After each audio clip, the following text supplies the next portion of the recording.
अध्याय 29। खलनायक खलनायक है भाग 2। हाँ, आपको फर्श पर सोना चाहिए, मैं यही कहना चाहता हूँ। शैल ने अपना शरीर बिस्तर से उठाया और कहा, अगर मैं ठंडे फर्श पर सोऊंगी तो बीमार हो सकती हूँ। हाँ, वह कर सकती थी, लेकिन मैं ऐसे ही हार नहीं मान सकता था। अगर ऐसा हुआ तो मुझे थोड़ा बुरा लगेगा, लेकिन ये देखते हुए कि मेरे पास उपचार करने का जादू है, अगर वह वास्तव में बीमार हो जाती तो भी यह कोई बड़ी बात नहीं होती। वैसे भी अब मुझे जो करना था वह इस खलनायक को भड़काना था। ईमानदारी से कहूँ तो ये काफी मनोरंजक लग रहा था। उस खलनायिका से वह करवाने के लिए जो मैं चाहता था, मुझे उसे उकसाना पड़ा। मैं इस गर्म और मुलायम बिस्तर पर सोऊंगा। यदि आप परेशान हैं तो आप नीचे फर्श पर जाकर सो सकते हैं। शैल ने अपना शरीर वापस बिस्तर पर लिटा दिया। उसने फैसला किया कि वह मेरे उकसावे से नहीं भागेगी। वह वास्तव में एक खलनायिका थी। इस रेखा को पार मत करो, शैल ने खुद को कंबल में लपेटते हुए कहा। ये ठीक उसके बगल में था जहां मैं लेटा हुआ था, और उसने आधे से अधिक बिस्तर पर कब्जा कर लिया था। ये बहुत अनुचित था। तो क्या अपने लिए अधिक जगह का दावा करना ठीक नहीं होगा? मैंने तुरंत अपने शरीर को हिलाया ताकि मैं उस रेखा को पार कर जाऊं जो उसने मेरे लिए निर्धारित की थी। ये खलनायकी के बहुत करीब था। क्या कर रहे हो? समस्या क्या है? मैंने आत्मविश्वास से पूछा कि समस्या क्या है। शैल ने मेरी ओर घूर कर देखा, लेकिन वह आश्चर्य से अपना सिर घुमाए बिना नहीं रह सकी, ये सोचकर कि हम कितने करीब थे।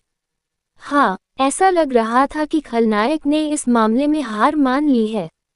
लेकिन वह अंत नहीं था। कंबल भी एक अन्य आवश्यक संसाधन था जिसके लिए मुझे संघर्ष करना पड़ा। हालांकि खलनायिका ये सब अकेले ही ले रही थी।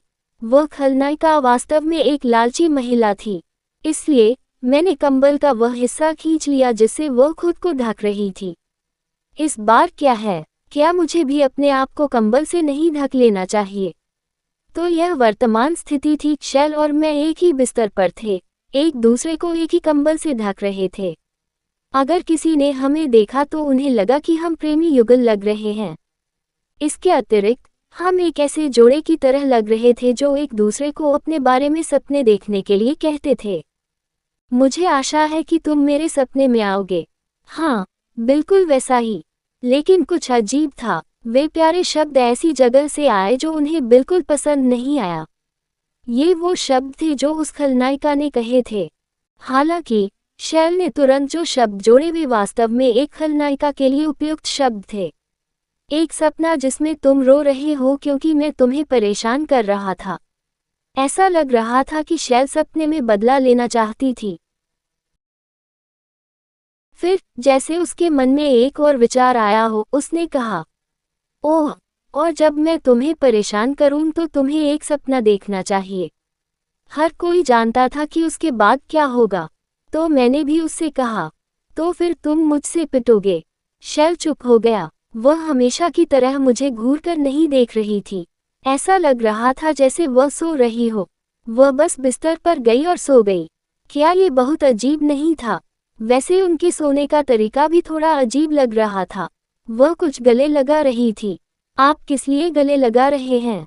मैं पलटा और यह जांचने के लिए उठ गया कि यह क्या है। वह वास्तव में उस गुड़िया के साथ लिपट रही थी और सो रही थी। ये वह गुड़िया थी जो उसने मुझे दी थी।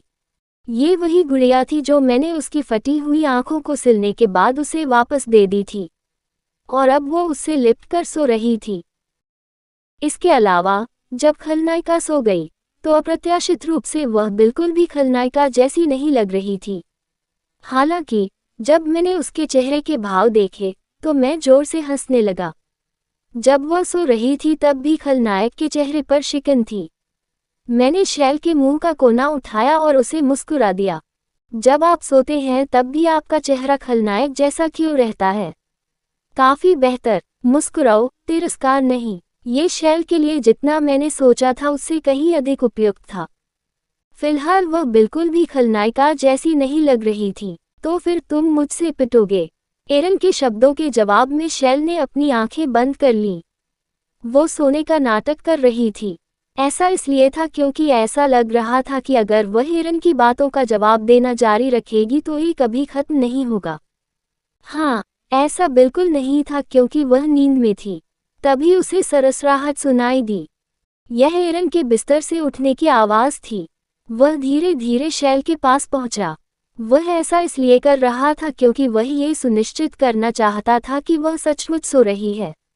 शैल ने अपना चेहरा शांत किया और स्थिर रही, लेकिन अंत में वह नाराज होने से खुद को नहीं रोक सकी। ऐसा इसलिए था क्योंकि उसे एरन को वह गुलिया दिखाने में शर्मिंदगी महसूस हो रही थी जिसे वह वर्तमान में गले लगा रही थी।